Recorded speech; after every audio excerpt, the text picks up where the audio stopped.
So I thought I would focus today on trade liberalization. Let me start with the somewhat obvious point that the multilateral rules-based trading system is facing hard times.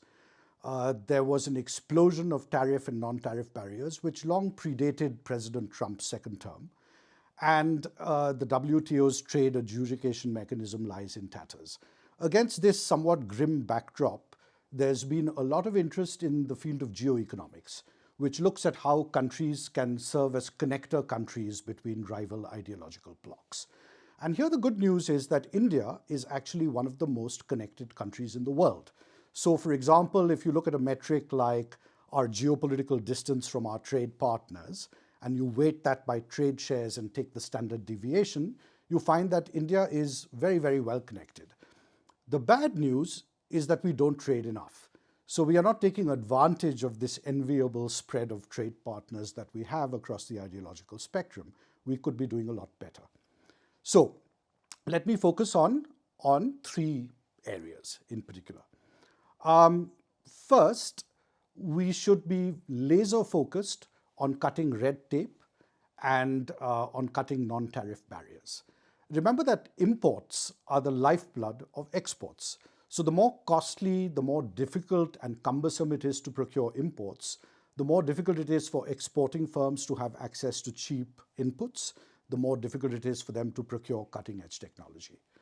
In India, the numbers are dismal. It takes an average of 30 days for a manufacturing firm to obtain customs clearance for an import. Compare that against 12 days for the average G20 country and 9 days for the universe of emerging markets. Unsurprisingly, this is reflected in the very small proportion of Indian firms that use foreign inputs. It's only 11% for India, compared to over 30% for G20 countries and over 40% for emerging markets. So we can do a lot better. The reason for these dismal indicators is not hard to find. Very complex regulatory burdens, a lot of mandatory paperwork, a lot of license requirements. In addition to that, there is the unpredictability of policy. Sometimes there are sudden import bans or quality control restrictions, even for essential inputs like steel. This makes it difficult to sustain our place in supply chains or even to establish a place there to begin with. Then there is the regulatory overlay between different agencies, for example, GST, customs, RBI.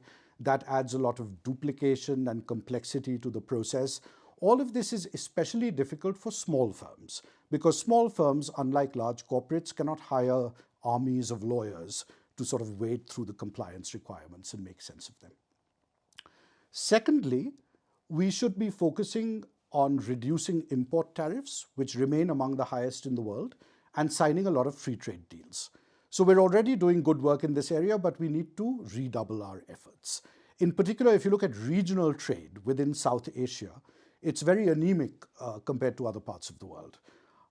Regional trade within South Asia, even excluding Pakistan, is a tiny fraction of regional trade between ASEAN countries in Southeast Asia, to take one obvious comparative group. So we should be lowering intra-regional trade barriers and taking advantage of obvious opportunities like cross-border trade in energy. We should also be signing a lot more regional free trade deals. One example is the CPTPP. This is an agreement between countries, major economies in the Asia-Pacific region. And it is so big and so important in the global trading system that even unlikely candidates like the UK and Canada have successfully applied for membership. So there's really no excuse why India shouldn't follow suit and also negotiate entry. This is especially the case if we want to take advantage of the China plus one strategy that a lot of firms and countries are pursuing, because the CPTPP excludes China. Finally, let the rupee float. This is an area where we've already made tremendous progress recently. The exchange rate acts as a shock absorber, and it can substitute for much more painful adjustments in the real economy. Keeping the rupee artificially strong comprises a tax on our export competitiveness and is very burdensome for exporters.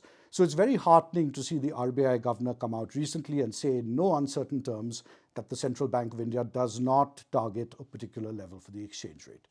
So with these three policy reforms or areas, I think India can unlock the tremendous unrealized trade potential that we have and help to propel us a little bit closer to the goal of a Viksit Bharat.